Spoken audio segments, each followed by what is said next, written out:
What's up, guys? Oh my gosh, I've just had like the coolest revelation and I just totally needed to share. So, yeah, so, for the last like 6 or 7 months, I've realized I have let go of 4 really meaningful relationships. I mean, 4 people that I considered for at least a short time, like in my chosen family, like these were like chosen family people. And there's a common thread among all of them that I finally put together, because it's hard when you're the one thing that all 4 of these people share with me is a difficult childhood background. Of various things, whether it was neglect or BPD parents or narcissistic parents. Excuse me, my nose is itching. They all kind of came from that, and I think that's what which got me, just kind of, appealed to me at that time, because, to me, like, at that time, I people who understood my story were so important to me, and such. And, but the thing is that, like, I think as our friendships had all gone on, there's this similar feeling that I remember having with all of them that was similar to that sense of rejection or uncomfortableness that I would feel with my mom. And I couldn't put my finger on it, because this isn't the first time that I've had, like, friendships kind of slip through my fingers, or where I went, this isn't going to work, and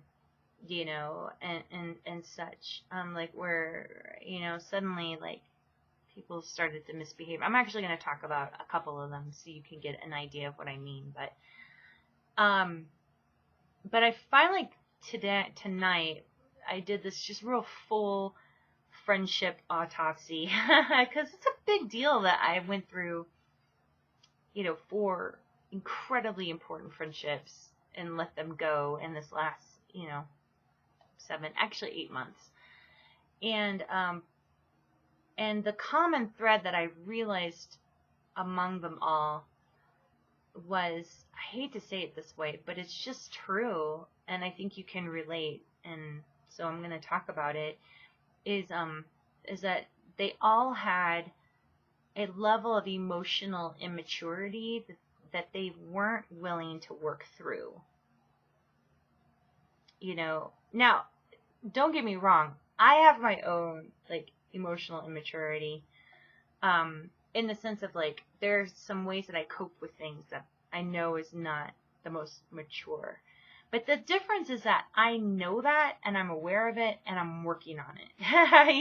Like, I'm working on it, versus what I found with all 4 of these people was that there was some pretty significant emotional immaturity that they weren't willing to work through, that they really kind of claimed as their identity.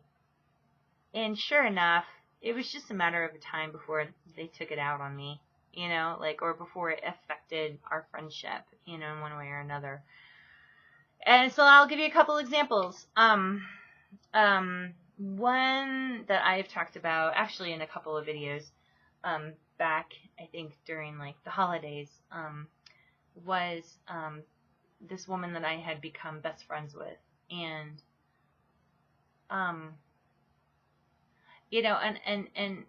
and I, so confusing, because, when people talk about, like, oh yeah, I came from this, or I came from that, and yeah, these are my beliefs and things like that. Like, you think that they're, like, they've got this depth, and that they've got this ability to be in tune with themselves. And as you like, and so you're honest with them and you tell them like, this is who I am and this is what I'm about, and such. And they go, oh yeah, I accept that, And the thing that we talked about was, that we had some religious differences. And, but she had always said, like, it's totally cool, like, no worries, like, we're still best friends, it's totally fine, and it's stuff. So I trusted her on that, The signs that I missed was that, while we would talk about our families, like, the difference was, like, I would talk about, like, how I was, like, working through the stuff, like, how I was processing and healing from my family wounds. And she would just talk a little bit about, like, what her family wounds were. And that was it. Like, she didn't really, she wasn't processing them like I was. And so, and actually I was aware of that. And so I, I just kicked into mode of, like, my family, old family stuff. Like, oh, well, I can help you. Like, just like how I tried to help my mom. And, maybe this time I can help you, which would vindicate my situation with my mom. You see, like, that's what we do, us adult children of BPDs, or untreated BPDs. We try to play out those stories with people in our lives. So anyway, and so after basically 2 years of being, like, best friends, and I was, like, her maid of honor, she started talking about how she was starting to own her truth, and because she was going to therapy, because she had made some disastrous decisions in her life in recent months. And I didn't judge her on those, because I was like, okay, well, this is your opportunity to grow and learn. And she's like, I'm going to go to therapy. I'm like, yay, that's awesome. That's great. Like, this is going to be so helpful for you.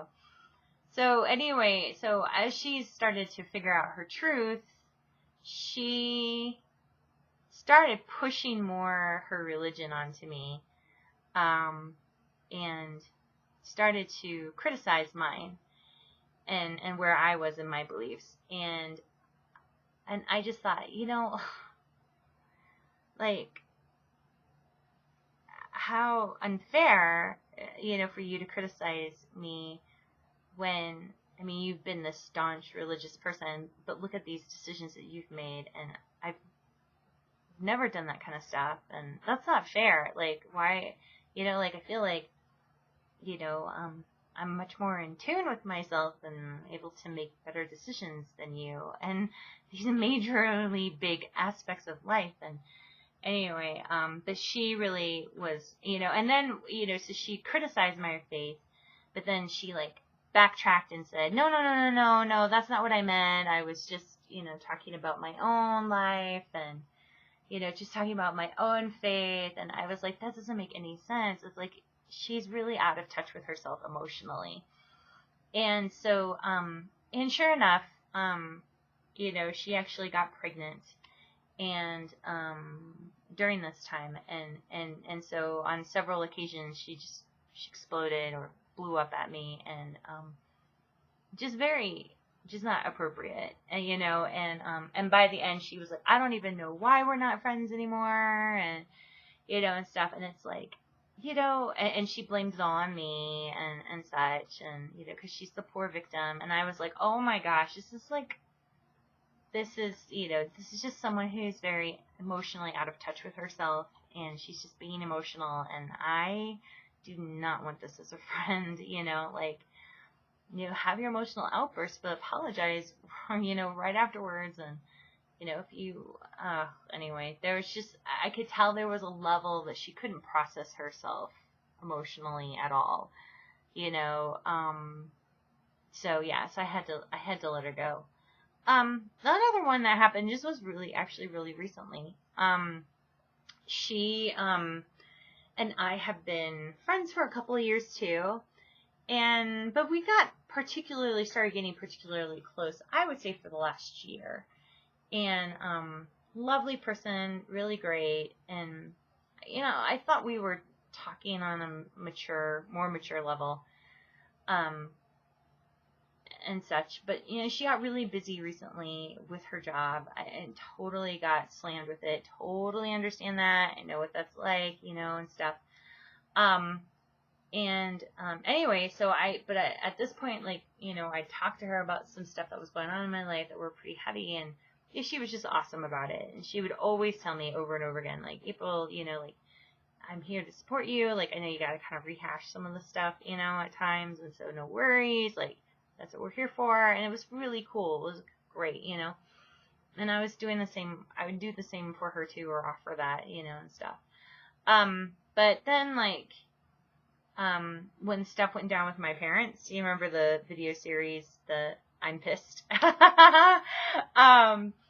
I had texted her along with a couple of my other friends who I've known for a long time, and just said, hey, this is what happened with my mom. Kind of want to punch her in the face. You know, maybe I just need to let her go, you know, and stuff like that. And, you know, my other two friends who I texted, like, they were awesome. They texted me back and said, let's talk. You obviously need to talk through this stuff and stuff. But I didn't hear from this other friend, you know, and I, like I said, I knew she was really busy with work, things like that. And so, I let it go. And I was like, you know, I mean, yeah, I'm a little bummed, but she's got a lot going on. Like, you know, I mean, you know, and it's a heavy text. So maybe she just is too overwhelmed to respond. So anyway, so after like a week, I texted her and just said, like, hey, I know you got a lot going on. I know you got a lot of priorities right now. I know what I sent you was pretty heavy. Just to let you know, things smoothed out, you know, and stuff. And so it's all good. Like, no worries. Like, you know, I'm sure maybe when things slow down, you know, we can catch up or something. And she instantly wrote me back and was like, don't be passive aggressive. You know, I'm sorry you didn't get the response that you were looking for from me. But I didn't want to respond to a group text about something like this. And I was just kind of taken back, you know. So I called her right away and said, like, hey, like, you know, I wasn't being passive aggressive. I honestly was really cool about all of it and being at peace, because it's okay. Like, if you're too busy, you're allowed to be. And she just responded really snippy, and could tell she was just stressed and grouchy, and she was like, I gotta go. And I was like, okay, well, take care. And I wrote her like 8 hours later or something, and just said, hey, you know, I know it's almost the weekend. I hope you get some time off, and I hope you come, you know, maybe in a couple of weeks or a couple of months, you know, maybe we can grab a glass of wine then, you know, when things have settled down. So you hang in there. And she never even responded back to that. And so to me, I was like, you know, she's obviously projecting. I mean, whatever she's doing, it's not me. Like, she doesn't see me, you know. She's projecting this really negativity, and the fact that she won't even take the time to even apologize, you know, or anything like that, or trust me, like that, to me, it's like, okay, then that's someone who's got, you know, some stuff to work through, you know, and that's pretty heavy. And you know, and the fact that there's no communication, obviously I'm not going to stick around for that, you know. So, if she does ever respond back and say, hey, you know, sorry, like, let's go grab some glass of wine, like, I may but probably will not do that. So, yeah, I mean, yeah, like, it's, you know, and so it's good. I think it's good, you know, like, watching people in my life, you know, and the people that I'm closest to, you know, or not close, you know, they're not the only people I'm closest to. I have some wonderful friends who are super supportive, and they've been with me for, you know, well over a decade, you know, and stuff. So luckily they've got my back still and stuff like that. And you know, and they're much more emotionally healthy and in tune with themselves, and so they actually, like, they don't treat me the way that these people have. Like, every one of these people that I've let go of recently, you know, in the last, like, 7 months, like, I've realized, like, every one of them at one point, I could tell felt odd about the way that I would talk about my heart or talk about my emotional life. You know, or the things that were going on, or things that I was learning or figuring out. Like, every one of them had this kind of like, huh. And not just like an, oh, that's cool. You know, it was like a, huh. You know, and I got that same feeling all the time from my mom, you know, whenever I would talk about my emotions or talk about, like, you know, what I was figuring out for myself. And that's why she often called me selfish and self-centered, you know. And interestingly, if I think about these friends, 2 at least out of the 4, I know have talked about, you know, I don't know if it's me directly or what, but they've talked about the idea of people who are really focused on being in tune with themselves tend to be very selfish or self-centered people. You know, so interestingly, you know, because, and for both of these people, the reason why was because they are both looking to something outside of themselves to complete themselves, you know. And don't get me wrong, like, I think that you have to have tools, and I think you have to have support, and I definitely think you have to have, like, you know, spiritual something going on in your life to feel complete, you know. You know, so there's definitely some outside of us kind of thing, but that it's always still rooted in us, you know, that we are still absolutely 1000% responsible for knowing ourselves and valuing ourselves and appreciating ourselves and healing, you know, the areas in our lives that need to be healed, and not using people, not using programs, not using things that are outside of ourselves to avoid those things or to sweep them under the rug, you know. And so anyway, but I realized with at least 3 out of the 4 that, well, no, maybe the 4th one too, is that, you know, that at least 3 out of the 4 were like using things outside of themselves to fill themselves. And so, and that's different than the way I operate now, because I'm all about inhabiting myself, you know, like the more I inhabit myself, the healthier I am, the more clear I am, the more I understand how to create boundaries, the more I learn to be filled with love so I can give love to other people in a great way, and in a way where it's like, hey, no strings attached. Like, hey, I asked you to, you know, I let you know that this crisis was going on. You didn't have time to respond. Okay. You know, like, I didn't need you to be in my life at that moment. That's okay that you couldn't be. Accept that, you know, but that's a foreign concept, you know, and stuff like that. So anyway, yeah, and you know, and so I think it's good. I think it's really good when we hit a point where we start to realize that, like, we're starting to kind of repel that emotional immaturity, that childishness, that lack, you know, people who are not connecting with themselves. And, you know, and I hate to say this because it's uncomfortable, but I think, like, for me, you know, as I bring in new people into my life, because it's a wonderful thing. Like, when we lose friendships, it opens up opportunities for us to meet new people and bring new people in. And I've been so grateful for the new groups of people that I'm connecting with in my life who are just a bit more, you know, grounded. Or I can tell I'm meeting people who are, like, you know, getting to know them better and stuff like that, and touching base, and you know, and it's good. And like, you know, I'm developing one new friendship that's just really going super well. Like, just, she's darling. She's got her head on. She can talk about emotional life really well. She doesn't need to talk about it quite as much as I do, because she actually grew up in a pretty stable, supportive home, and family and stuff like that. So for me, I'm figuring all this stuff out, but she's super supportive and cool about it, because she's like, you're handling it in a really positive way. Like, you're not just like, playing a fiddle going, oh, woe is me and my background, or, oh, woe is me and life sucks, and all that stuff that a lot of people who are emotionally immature do. But, she's like, you're handling it in a great way. And so, yeah, I'm totally here, and I'm fascinated to hear your story, because it's very different from hers and such.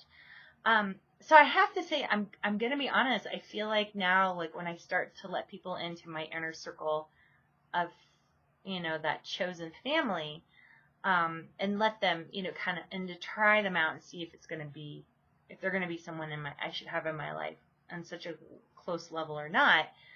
I'm going to want to pay attention to their backstory, because if their backstory is similar to mine, I need to know that they've developed that emotional maturity of, like, I'm tuning into myself, I'm valuing myself, I'm honoring myself, and I'm honoring others, and I know what I need to do for myself, and how I can be there for others, and how I can't be there for others, and such like that, and I know how to treat people well, and I know how to develop friendships, develop relationships in a mature way, and not just this rush to instantly make, this connection. I feel like that is also an indication that I think actually happened with a couple of those friendships, maybe 3 out of 4 actually, is, there was a rush to make this connection. And I realize now, looking back, like, that was also an immature move on their part and mine, because again, it was that whole, like, oh my God, like, you understand my story like me, like, we must be best friends. That's, I think I've realized that's just a scary way to approach people, because most of the time, it's not most, every time, they don't see you, they see a version of you that's not actually you, and such. And so it's not healthy, and, that's where you set people up to be disappointed and such. And you're like, wait, you weren't the fantasy that I thought you were? Like, no, I'm not, and stuff like that. So anyway, yeah, I don't want those people in my life. I want to take things slow. I want to build friendships well. Yeah, it's the same with dating. I want to build my, dating friendships, well and in depth, and enjoy people where they are, and just continue to stay in touch with myself, because in that way, like, if, for example, just like this woman who, got grouchy with me and accused me of being passive aggressive, like, I can say, it's okay, like, I mean, sure, I'm disappointed and I'm a little hurt by how that went, but at the same time, I'm grateful that I got to see you for who you are, and see where you're at, and know that that's not a fit, and that's okay, because I'm actually complete in myself, I'm complete in myself, and in all the resources and support that I pulled together for myself, and it's good, it feels so good, and that's what I want, I think, for all of you. And so for those of you who are also kind of hitting that level where it's like, man, I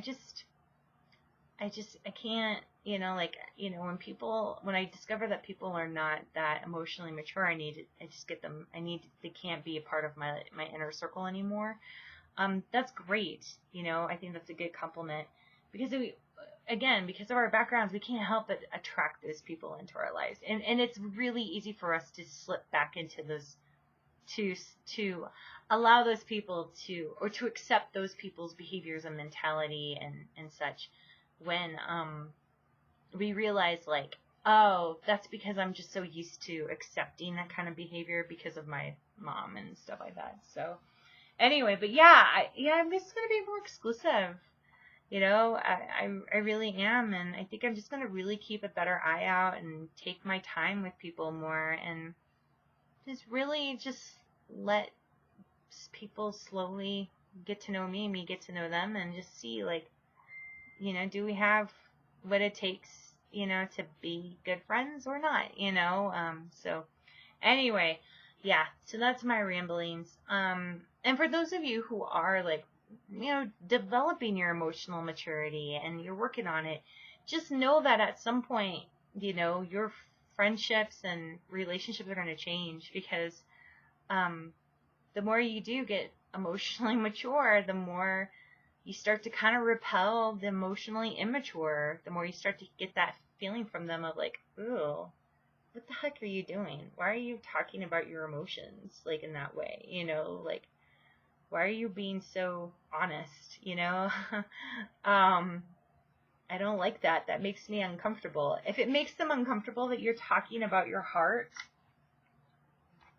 get them out. You know, like, and also too, if they're not reciprocating, if they're not willing to talk about their inner lives like you are, then that's a clear sign that it's not going to work. You know, it's just a matter of time before they're going to act out, or they're going to mistreat you, or they're going to accuse you of being selfish or self-centered, or too intense, you know, and all that stuff. And it's like, okay, well then go have your shallow relationships with people, folks, while I continue to work on myself. Because what we're doing, folks, when it comes to that emotional depth and maturity, is normal, and that's a healthy thing that we're doing. So anyone who says otherwise, those are people that are emotionally immature, and they need to be out of our inner circle, you know, of people. So anyway, yeah, so there's my story. I hope I hear from you guys, and you have a great day.